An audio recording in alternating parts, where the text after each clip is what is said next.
بسم الله الرحمن الرحيم. الحمد لله رب العالمين، حمدا كثيرا طيبا باركا فيه، والصلاة والسلام على أشرف الخلق المرسلين سيدنا محمد وعلى آله وصحبه أجمعين.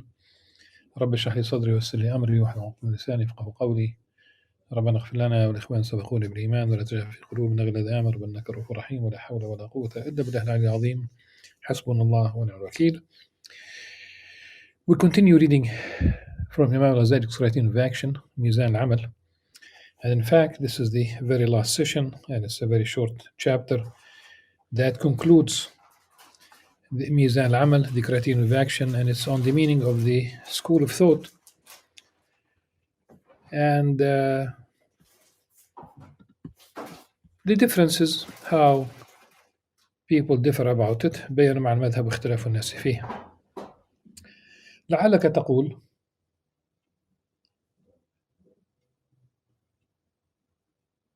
Imam Al-Ghazali begins with a hypothesis, which is really his style. لعلك تقول كلامك في هذا الكتاب انقسم إلى ما يطابق مذهب الصوفية، وإلى ما يطابق مذهب الظاهريين، وإلى ما يطابق مذهب الأشعرية وبعض المتكلمين. Some of what you have said in this book agrees with the school of thought.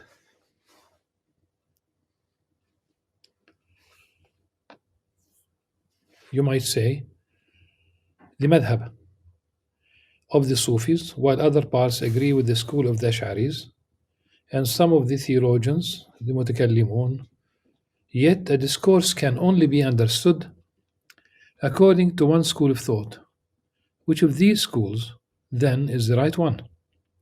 If they are all right, then how could this be? If only one of them is right, then which one? This, of course, before delving into Imam Al-Ghazali's answer in the Munqadh min al-Dalal, the deliverance from error, freedom of fulfillment, has been translated, but of course it's the savior from error, and other titles of the same book. There he spoke about the schools of thought, and he systematically narrowed down the possibility of indubitable knowledge, certitude, being in one of four schools, but of course he knew what he was doing. The language itself puts the philosophers and the esoterics on one side, and the mutakallimun and the Sufis on the other. But of course, once we read the entries on the esoterics, the Batinites, and the philosophers,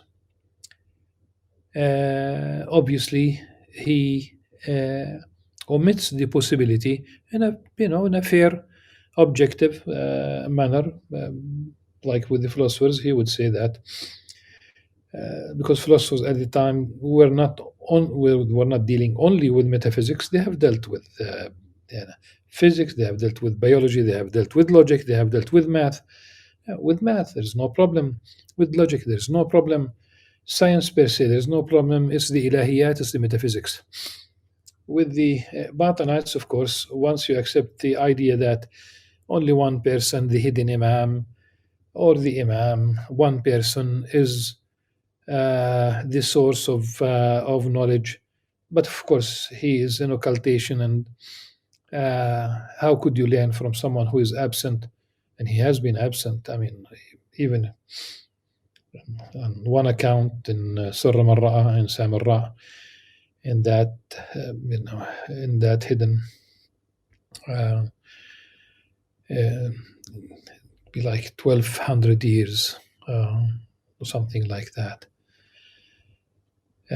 With the Mutakallimun, he obviously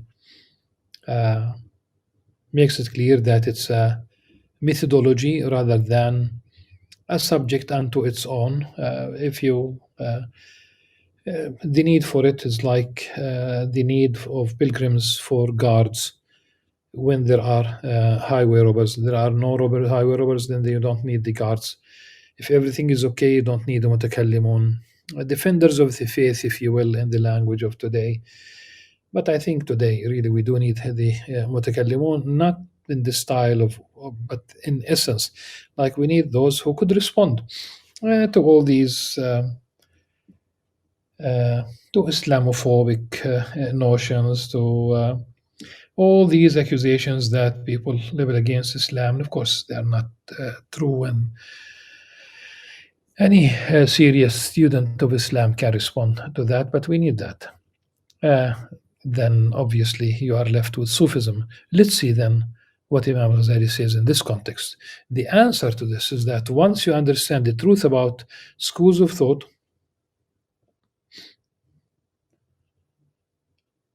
uh, this will no longer be of any importance to you. For in this regard, there are two kinds of people. The first are those who say that the term school of thought, al-madhab, is shared by three distinct levels. The first is that to which loyalty is shown in debates and rivalries. And we already know from previous lectures, because I usually make sure that to mention that Imam Al-Ghazali, during his visit to Hebron al-Khalil, he pledged three things. One of them is never to debate anyone. The second is that which is followed in matters of teaching and instruction. And the third is that which a person believes in himself based on the theoretical matters that he has uncovered.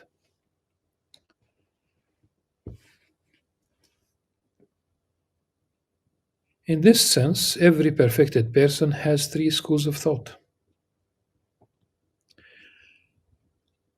The first perspective of thought refers to the way of one's fathers and forefathers.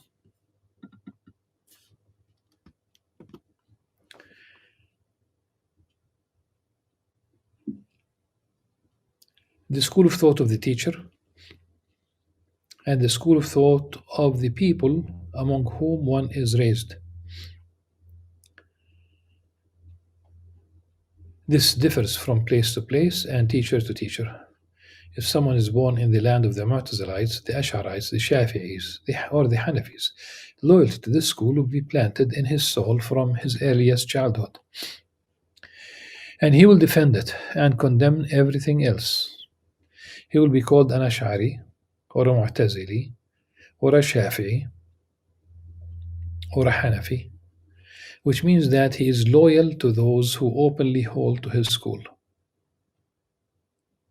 In the same way as man is loyal to his tribe. The origin of this loyalty is the desire of a group to seek power by gaining the subservience of the masses. People are not aroused unless they have a common cause to rally around. And the schools of thought regarding religious matters became those common causes. Thus, people were divided into sects, and the agents of envy and competition went to work, intensifying their loyalty and making their zealotry dominant.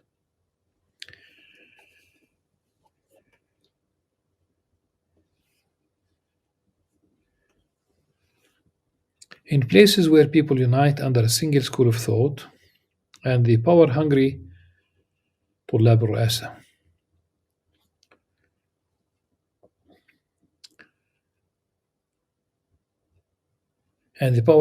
are unable to engender subservience, they will invent issues and present them as matters of inevitable conflict, for which it is necessary to choose sides. Perhaps they will argue over whether to use a black flag or a red one. Some will say that the flag must be black. Others that it must be read. Though such disputes, the elites achieve their aim of through such disputes, the elites achieve their aim of engendering subservience among the masses, who imagine these issues to be of crucial importance, while the elites who invented them know exactly what their purpose is. If you'd like to see, and in all, I mean, you could see it in every culture. Those who attach themselves, they are loyal to, it could be a sports club, a party. They wear shirts. It could be a political party. It could be a university. They will wear bracelets, necklaces, bandanas, shirts, name it. The pens, the key holder, your folders, your everything starts speaking. And of course, I understand. Uh, the, Definitely, these institutions, or they make a buck out of that, but the loyalty, and there will be rivalry, and it might show up between universities in sports,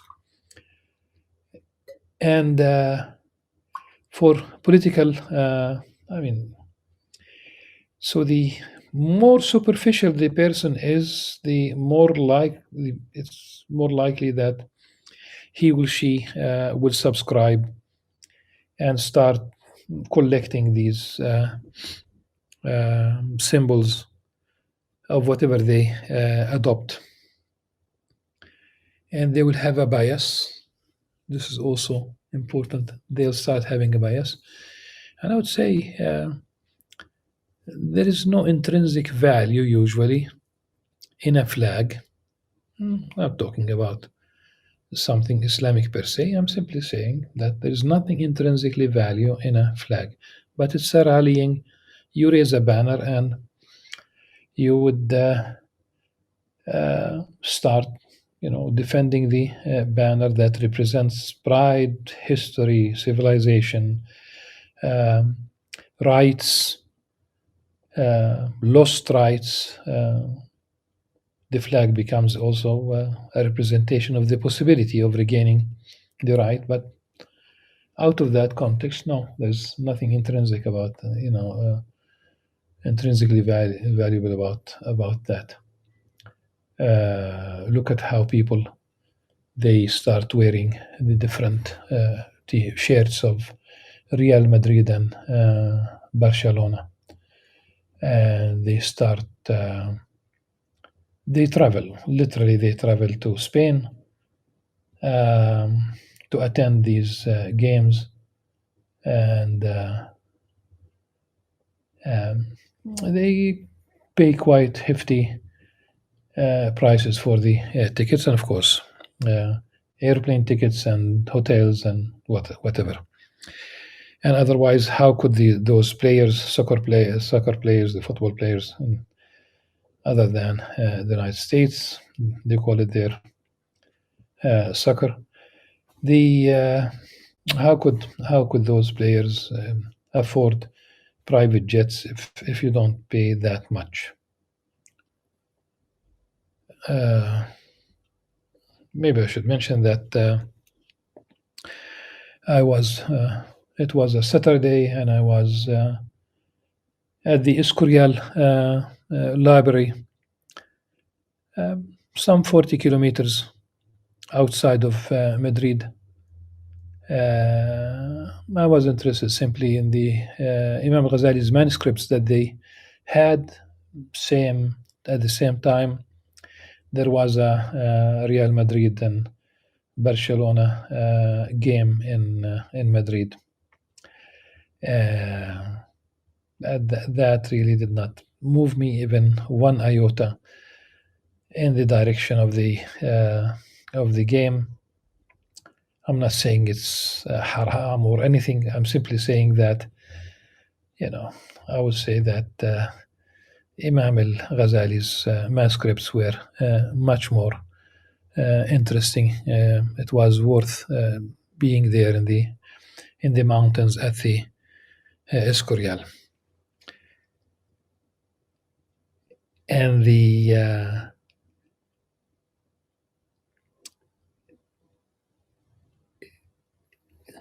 creating flags, but also creating a bias. It's creating a bias. It's creating a group bias. People might not be aware of it, but there's already a bias in creating a certain identity that will define itself in being other than the neighbors, other than those who raise a different flag, other than those who speak a different accent, other than those. So you create a bias which could translate into bias in the workforce, bias in marriage, bias on different levels. Really, people don't realize how dangerous this is. Imam Ghazali continues by saying the second perspective of the school of thought pertains to the method of instruction and teaching. There is no single fixed form for this.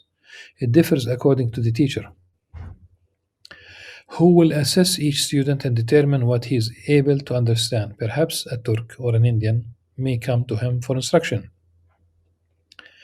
or a person who is naturally slow-witted and boorish.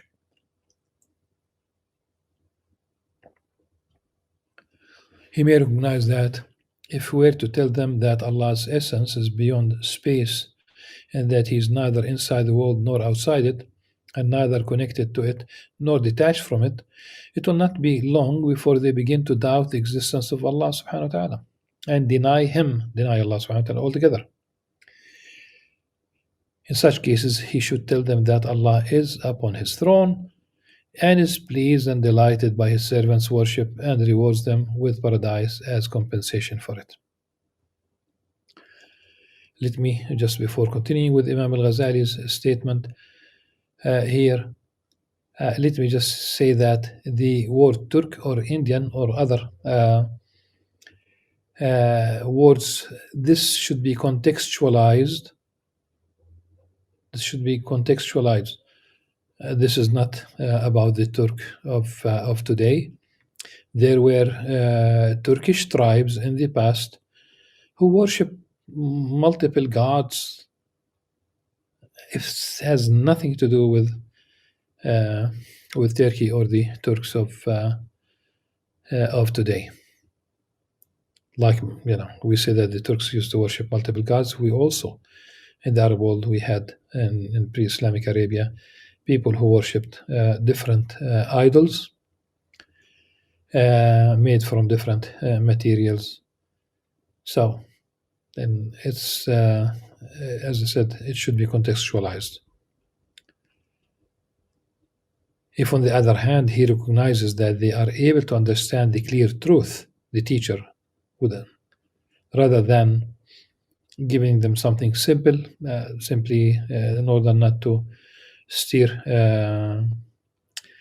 or distract them or push them away from religion, really, because of these statements. If he, on the other hand, recognizes that they are able to understand the clear truth, he may divulge it to them. The school of thought from this perspective is subject to change and differs from person to person according to what they are able to comprehend. The third perspective of the school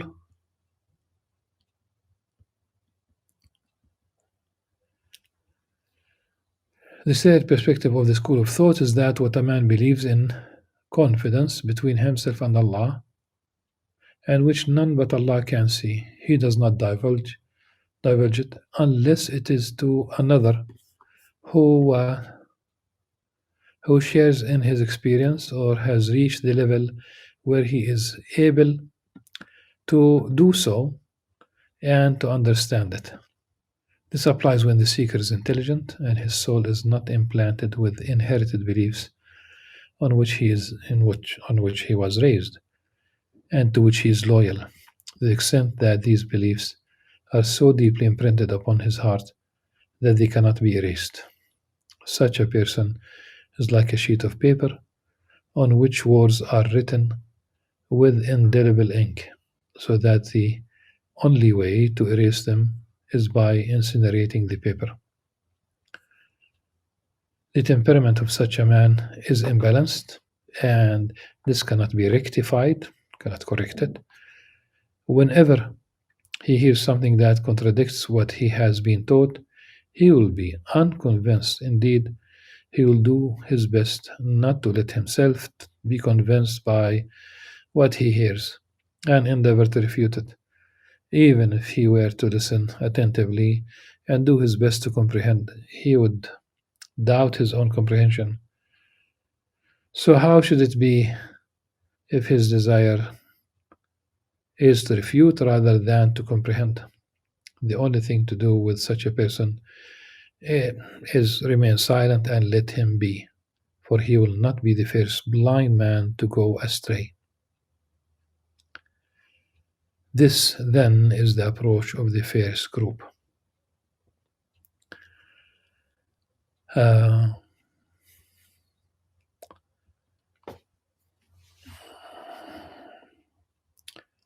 I was once sitting next to a non-Sunnite family. It was a flight from Amman, Jordan to Kuala Lumpur, and I did ask, I asked, how do they raise the children? How do they explain their sect to a child? And they simply, the families told me that it begins with the name of the sect itself. This would be the equivalent if a Sunni family would do the same thing, instructing the child that he or she is Sunnite, which we practically we don't. As Sunnites, we don't really tell the children from early on, along with the milk of their mothers. We don't tell them you are Sunnite in that sense. No. Of course, later on they will realize that they are Sunnites, and such a child, when he is raised, for example, or she is raised in that context, that's it. They will not. It will be extremely, almost impossible to change the worldview, especially when it is associated. It becomes cultish in a sense, and it becomes concentrated on a person other than the Prophet ﷺ.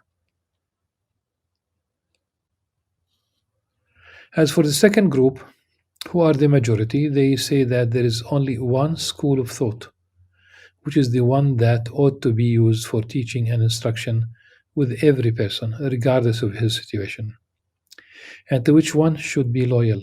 By this, they mean the Ash'arite, or the Ash'ari school, or the Mu'tazili school, or the Karrami school.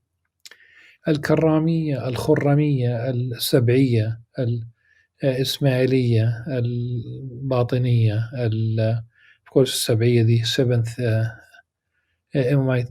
They are all the variation. These are variations within the same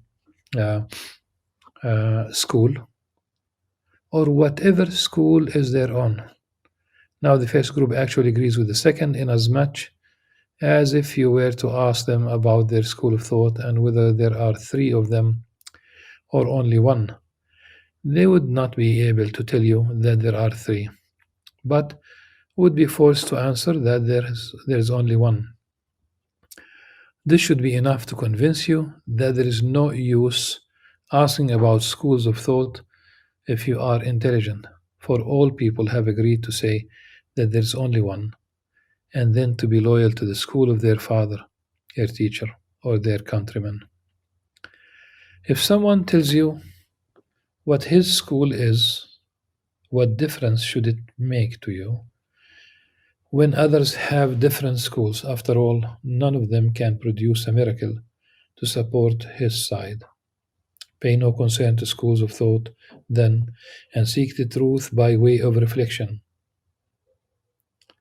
so that you are the master of your own school instead of a blind man following a guide on the road while all around you are 1,000 other guides just like yours, all shouting that your guide will lead you away from the path and towards your doom.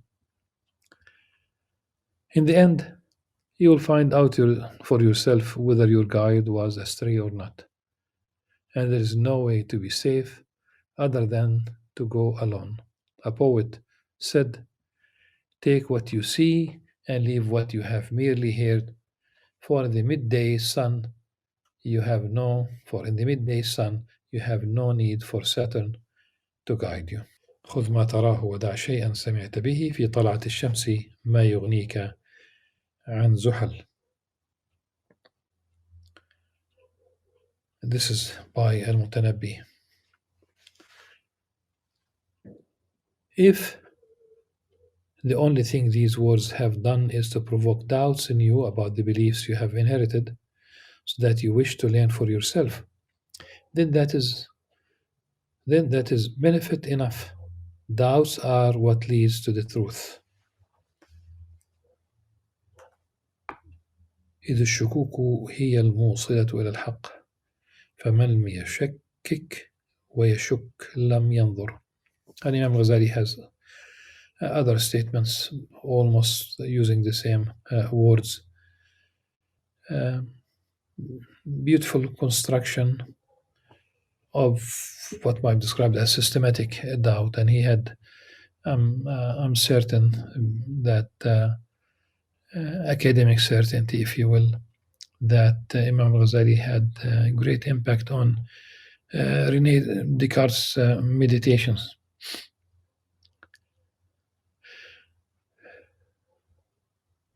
Doubts are what leads to the truth.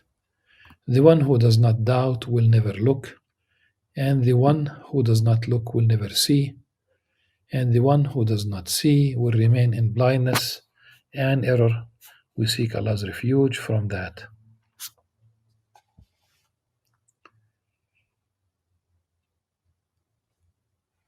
I would like to mention that Imam Al-Ghazali, when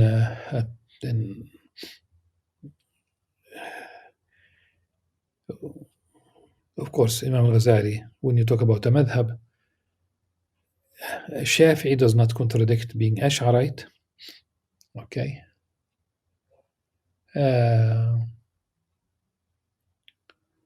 So a school in theology does not necessarily contradict a school in jurisprudence. These are two different things, oranges and apples, really.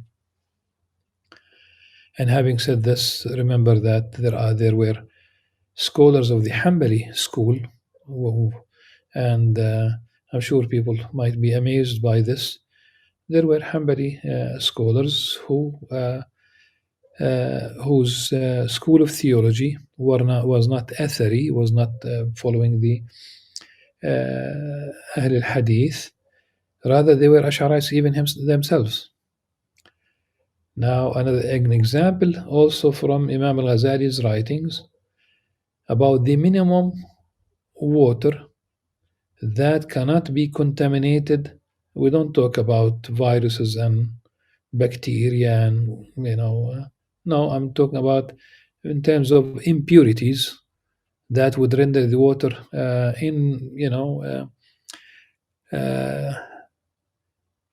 unusable to cleanse oneself. When he addressed the minimum water in the Shafi'i school, he advocated there, he wanted people he remained loyal to the, in a sense, to the Shafi'i school, but at the same time he said, do adopt effectively the Maliki school because it's more lenient.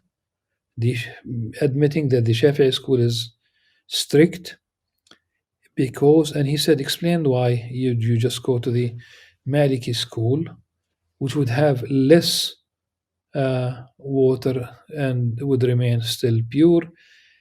And he said, because water is scarce at the time, water was scarce. So he looked at the benefit of the other school. And that's really wonderful. Be confident in your school, but at the same time, you should be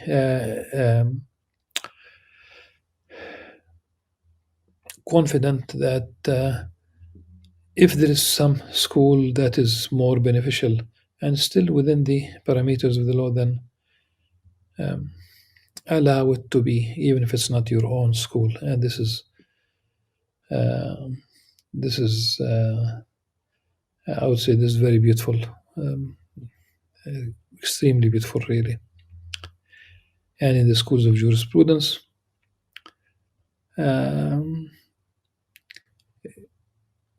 people who have a solid background in a specific school of jurisprudence is better than raising children without a school at all. Raise them with a solid school, and do teach them that once they are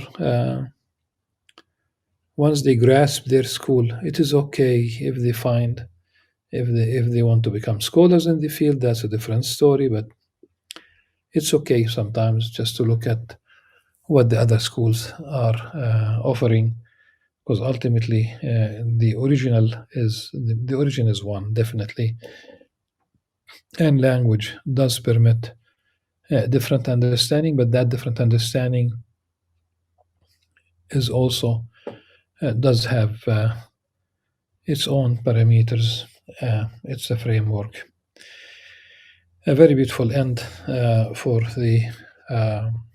this book, for the Criterion of Action, Mizan al-Amal.